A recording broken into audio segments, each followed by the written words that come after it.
Hi guys, it's Granny. I'm back. Oh, I took a little time off.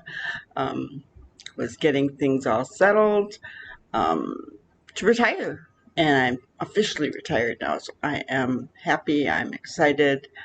Um, been having a few little health problems, and it's time for me to just settle down, take care of me, and do what I love, which is being with you guys. So today, I spent almost all day yesterday just kind of going over what I missed with the YNW Melly trial. Quite a few days I missed. I had watched up to day 4, I believe, and that was where I ended on the last video that I did for him. It has been kind of a roller coaster trial.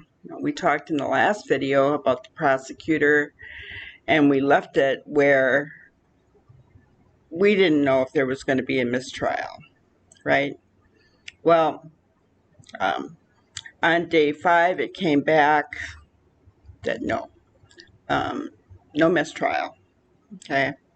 So, but I can't imagine that the judge at this point has a good taste in his mouth in regards to the prosecutor. So, I don't know, you walk into this thinking, oh, what's it going to be like now? What are we going to see? And I have been very surprised. And I told you guys from the beginning that I will tell you if I feel things are leaning one way or another, but that does not mean that I have made a decision as to whether he's guilty or innocent. Okay? I will tell you, after that last video, I really felt like it was leaning towards the defense, where he wasn't doing very good. I'm sorry, not that he wasn't doing very good, but that the prosecutor had kind of really messed things up with that witness. So let's just jump right into it, okay? So on day 5, we had the T-Mobile digital forensic examiner, who there was a lot of objections going on. There was a lot of sidebars that day, defense objecting,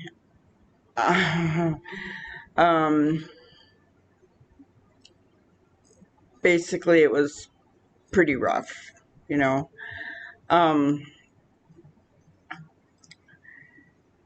and then the FBI agent, Brendan Collins, came in and was talking about cellular analysis.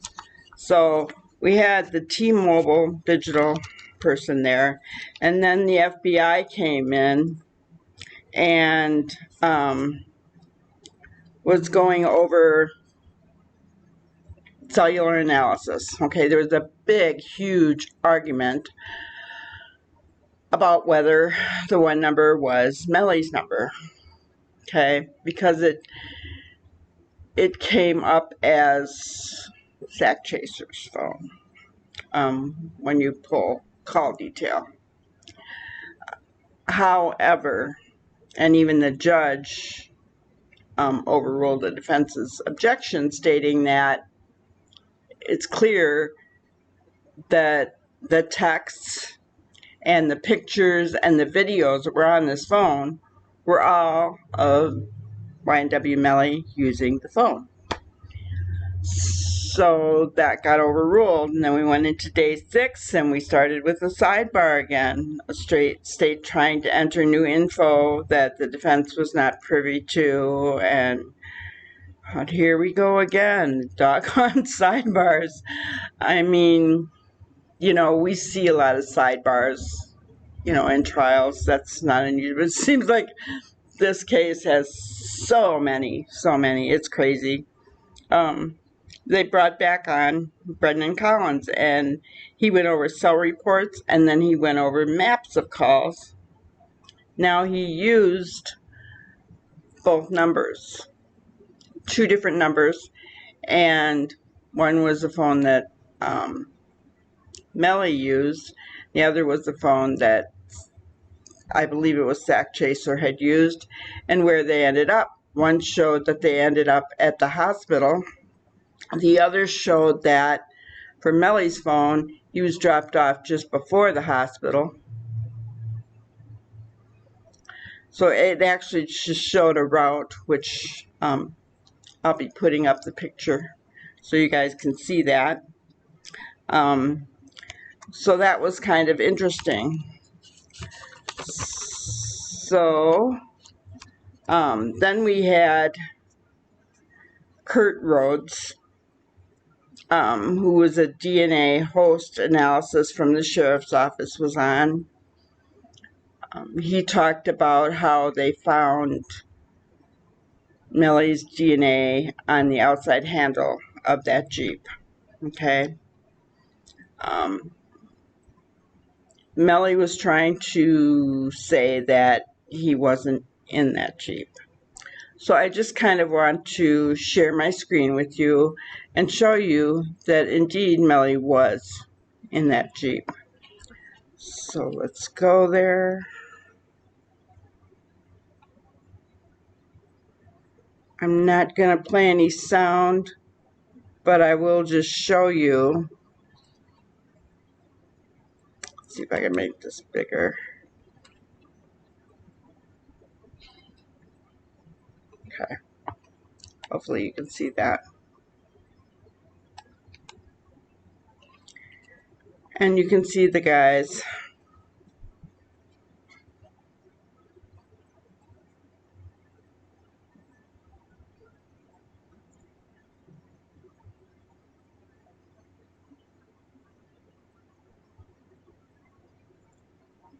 And there is Melly. Now you can see Melly goes to the left side passenger. And then Juvie was going to go to the left side passenger. However, he went next to Melly in the back seat. Okay. So now we had proof that, and this is what Kurt Rhodes was saying, is the proof that Melly was in that vehicle. Okay. Day 7, we had a masked witness. Okay. There was a lot of arguments about this guy. It was Officer Danny Polo. He's undercover ops with the Broward County Sheriff's Office. He explained to us why he wanted to wear the mask. And he actually has infiltrated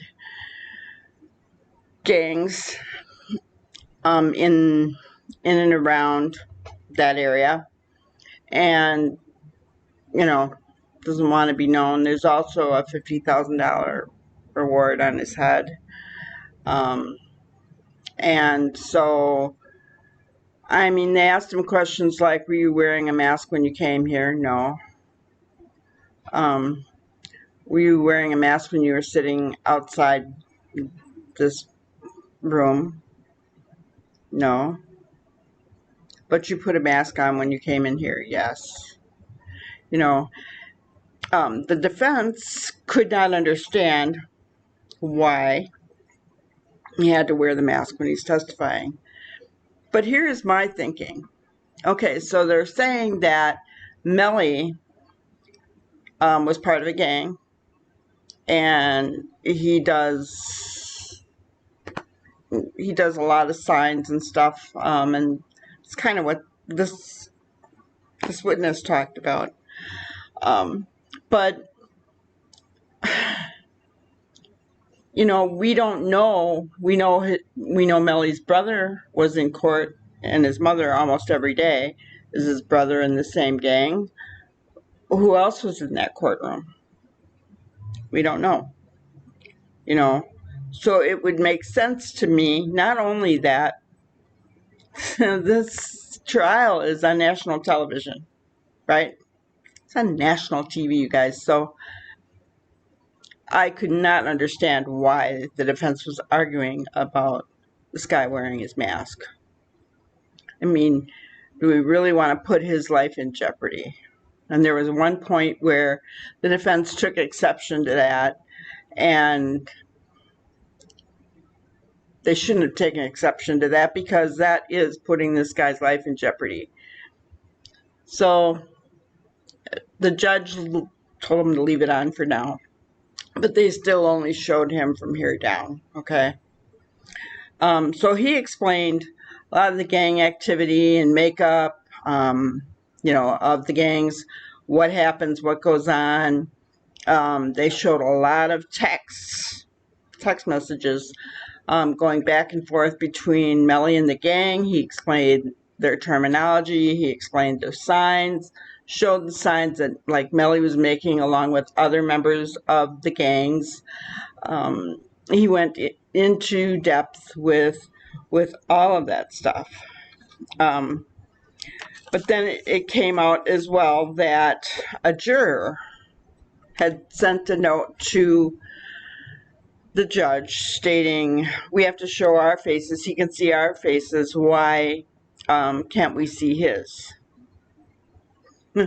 So the judge brought that juror in alone, and you know, he said, are you able to look past this, and can you know, look at the facts regardless of whether this guy is wearing a mask or not? Yes, I can. I just don't understand why. And then she mentioned something about she had been robbed when she was younger, something to that effect. And well, the judge still allowed Detective Danny Polo to keep his mask on at that point in time. Then we went into, let's see.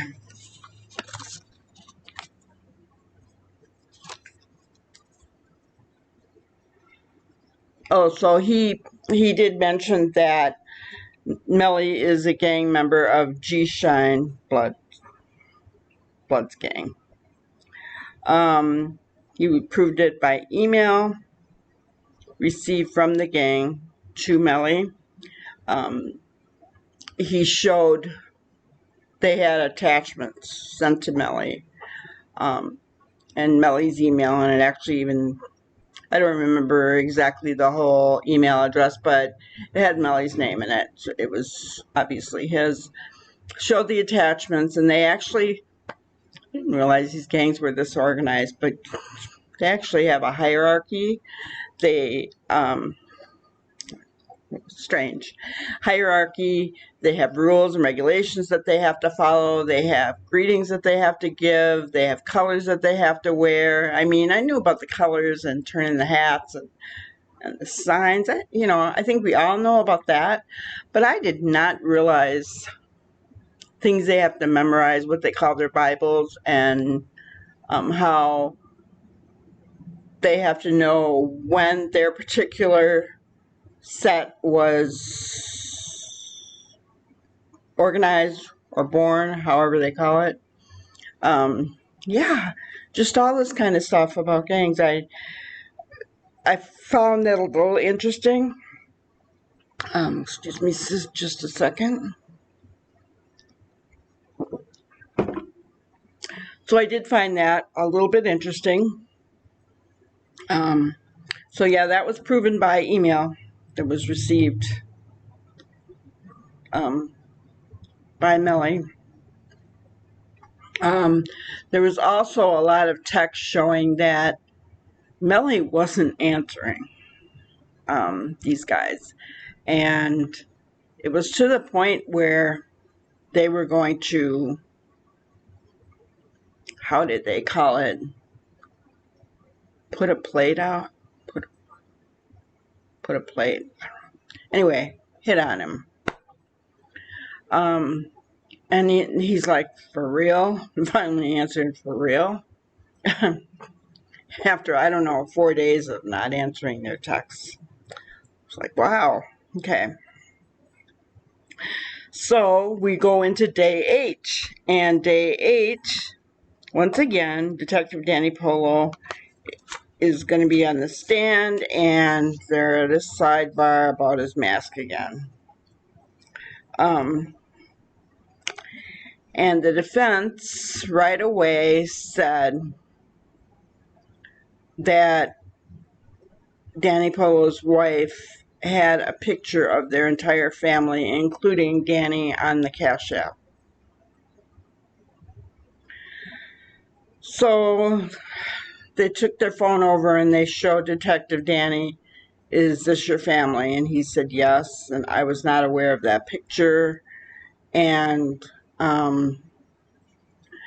so they allowed Detective Polo to call his wife and say, get that stuff down, take that all off of there, you know. He had no idea that that was on there. So at this point, then they said he could take off his mask, but they were still, the cameras were only allowed to shoot from here down still. Actually, a little further down now. So they went over the texts between Melly, the gang, still talked to us more and more about it. And then on day 9, you know, we had Detective Polo Cross from defense.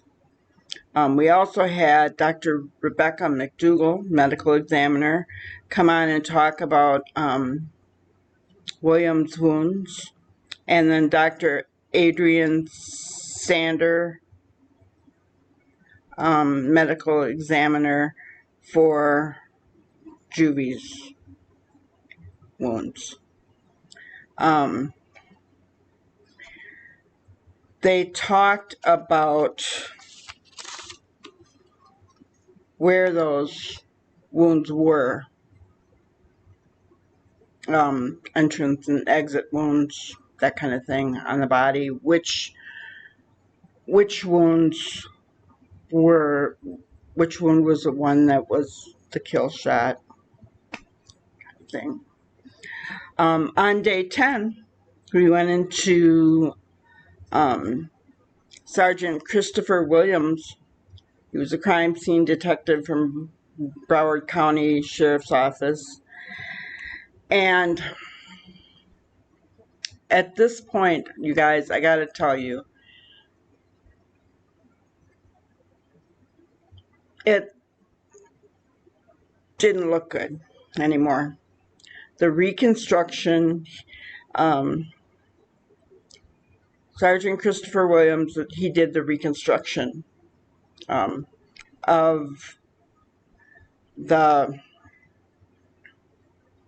how the trajectory was for the bullets, how it could not have been from the bullets outside the car. There was no, could not have been a drive-by. The shootings took place from inside the car, and showed how and why. They even sat up there with 4 chairs during cross, and defense did not do a good job of trying to discredit this witness. Instead, the witness kind of put the defense in their place. So at this point, I have to say that on day 10, between that and all of the testimony about the gangs and all that going on.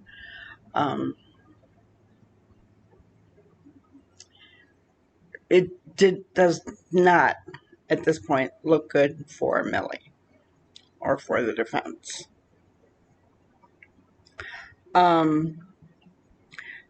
Day 11, Tashawn Newman, she's a former financial advisor, supplied videos for the toll roads to show what way the car went, that kind of thing. And day 11, Christopher Williams was back on the stand for redirect and reconstruction. The defense was totally stymied. I mean, they really were. And then they finished with Leandra Phillips, Juvie's mom, on the phone, and she identified the video that I showed earlier, Millie and Juvie getting into the car, Portland, Zach Chaser. She identified all four of them. So now, from what I understand, we will not have a trial until July 10th. We'll be resuming trial at that point in time. I did have a video that I wanted you guys to hear. It's Juvie's dad, kind of his take on what happened here. So I thought I'd play that really quickly. Now, you guys, please remember, my opinion, this is Juvie's dad's opinion. I'm just showing to show you what things look like. Okay? So here we go. His defense attorneys are saying the state can't prove its case. But it's my understanding you believed from the very beginning that Mellie was responsible for your son's death and the death of Anthony. From the day one, I believe that Mellie was responsible for my son's death on October 26th when I first heard the story, because his explanation, when I finally talked to him and Cortland on a FaceTime, their response and how they was reacting, they showed no remorse. They didn't act like they was grieving, like they lost a best friend or nothing. They was, in my opinion, they was in the best spirits. They never came to town, never came to my son's funeral, never came to Sack's funeral. And these are your best friends. He passed straight through the county of Indian River, went to Brevard and did a music video, but he couldn't even stop and pay his condolences to his best friend's mom. He even got Jana tatted on his neck. That's why his defense attorney got him wearing turtlenecks and shirts to hide his neck, because he got the Jana tatted on his neck. That's Sack mom's name, and he got Chris' name and Sack name. And this guy, that guy is just, I have no words for that guy. What was it in particular that was said on that FaceTime? Okay, so I do find this really interesting. He said he FaceTimed with both Portland and Mellie, and that neither one of them showed any remorse, that they were in good spirits. Neither one of them went to the funerals, either funeral. Now, from everything that we have heard, Mellie grew up with these boys. If you grew up with them and you were in a business with them,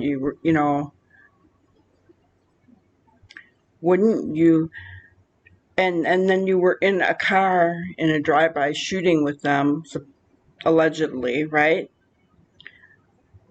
Wouldn't you go to their funeral? I just find that very strange.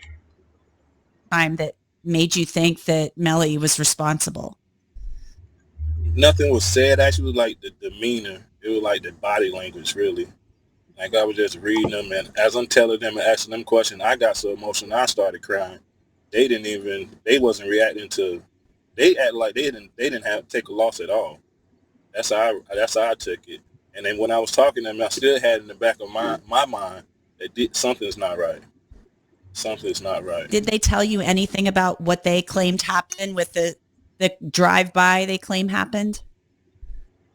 No, they had absolutely no explanation. Like we had to figure it out, just like the police.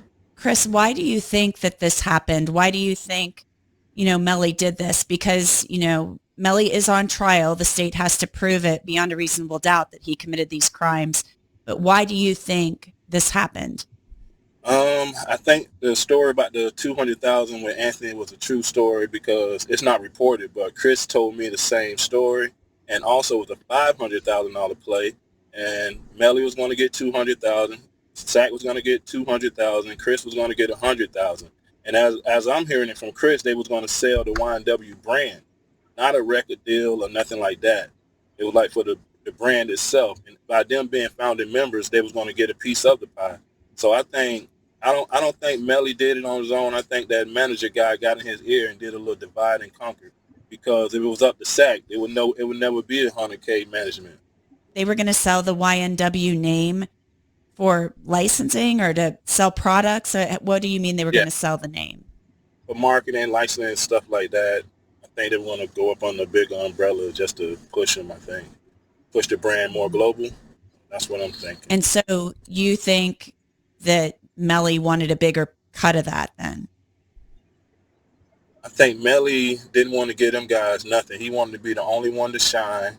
And then they came to town next day and gave the mothers 15,000, the other mother 10,000. So I thought to myself, if Sack was going to get 200,000, Chris was getting 100,000. If we could pay these people 25,000, keep 275,000, that's how I saw it.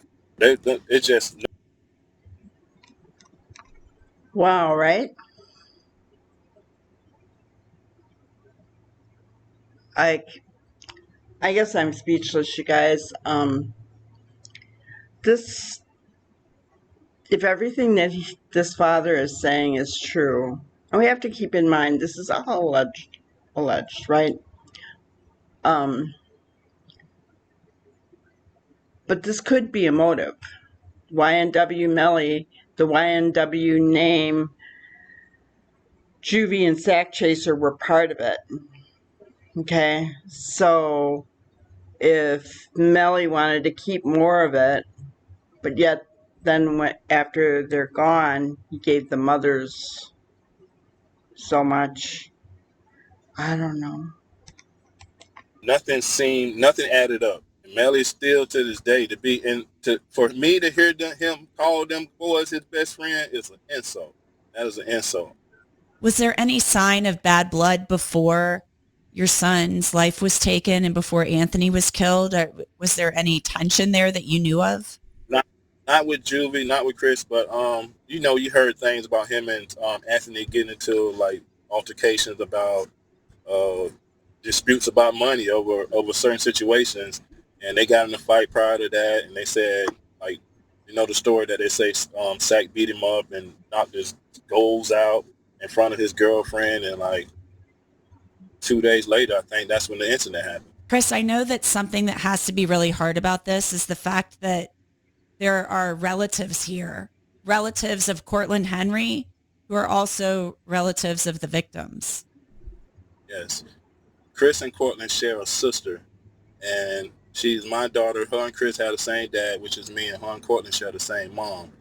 And she took the side of Melly. She still to this day screams Free Melly all on her Facebook, Instagram.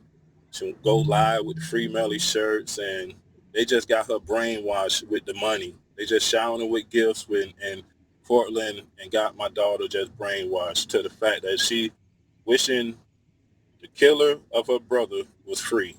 I just don't understand that. That's a heartbreaking feeling, man. For me to see that daily, her saying that, that's just heartbreaking. Do you talk to your daughter about this? We haven't talked She was living with me up until the time shortly after the funerals, and then we went our separate ways. I haven't talked to her in over 2 years. So it sounds like you've lost two children. Yes, ma'am. And them the two that look like me the most, and it's crazy. Are you hoping that this trial, maybe at the end, things can change with your daughter?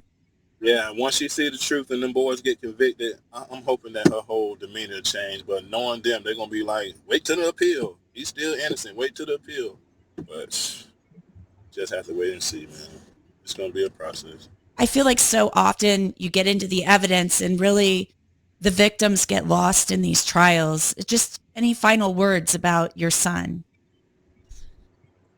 It's always forever long live Juvie. I miss him and love him to death. He got a lot of Melly fans that be spamming my inbox and all over. Even y'all guys chat talking about free Melly. But one of their loved ones was to get murdered. And imagine the whole world saying free the alleged killer of that guy. It just make you feel some type of way and just want to crash out yourself because I don't know. They first they trying to make it seem like Chris and Sack was extorting Melly, which is a false narrative that his camp painted. That was never true. And Chris never did nothing to nobody. No, they can't even say nothing he did to Melly. Nothing that they can't show anything that made him want to do anything to Chris. And that's what got me the way I'm feeling because Chris never did anything and he loved that dude and that dude did that to him. I never accept that. And to everybody that's on his side, is on the opposite side of me. If he's convicted, would you like him to get the death penalty? Because he's the first person to go, have the death penalty as a potential punishment since the law change lowered the threshold for it. Yes, eye for an eye. Old Testament. I think he deserved it. Because they show no remorse. They still trying to badmouth these boys. And when it happened, Melly and Kristen had Instagram pages. He went on his page. They went on his page. Whoever took all the pictures down of Chris and Anthony and made it look like they was never existed. If he's so innocent, they never put up a reward to find the killer. They never did a tribute. They never did anything. They even pushed Chris' funeral back from 11 a.m. to 2 p.m. just so Melly could make it, and he still didn't show up. And he never showed up at the Sack funeral. So that's your best friend, and you don't even come to the funeral? I don't know, man. That guy deserves everything coming his way. And I have no sympathy for him.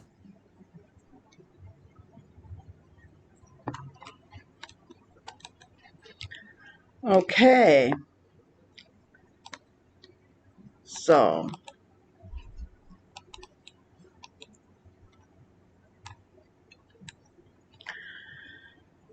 I don't know. I feel for the father. He's lost a son. I can imagine how he feels. He's seeing Free Melly, his daughter's even saying that. We don't know what the truth is yet, right? Um, there's still time left. The defense has to put on their case.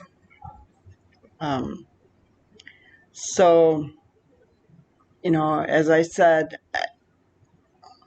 as of day 10 and 11, things do not look good for the defense, in my opinion. There's probably still a lot more to this trial, guys. At least another week for sure, maybe 2. We'll see what happens, right? I feel for the families that are involved in this. I will have to say that not going to the funeral of either of his friends does not look good. And on the flip side of the coin, Bortland, whose trial is after Melly's, he's on house arrest. So there's that trial coming yet. And here's the thing. the defense is trying to say that Portland did it. So Melly literally is throwing another friend under the bus. Will Portland,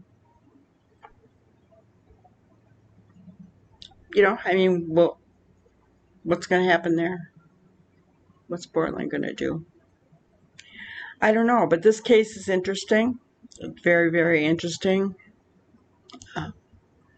And we will see it through to the end. So I hope you guys learned a little bit today, and I'm going to continue to be working behind the scenes, trying to get caught up on all the rest of the cases, jumping on live when I see something happen, because now that I'm retired, I can do that. So I hope you guys all have a wonderful 4th of July. That is tomorrow. So I really hope you guys enjoy your holiday, and we'll see you on the next one. Thank you so much. Thank you for watching another episode of Granny's Crime Busters. We really appreciate each and every one of you. Don't forget to subscribe and like and even share the content. You can follow us on any of our other social media platforms at YouTube, Twitter, Instagram, Facebook, and TikTok. We really appreciate you guys, and you can also email us at grannyscrimebusters@gmail.com. Thank you so much, and we will see you on the next one. Thanks, guys.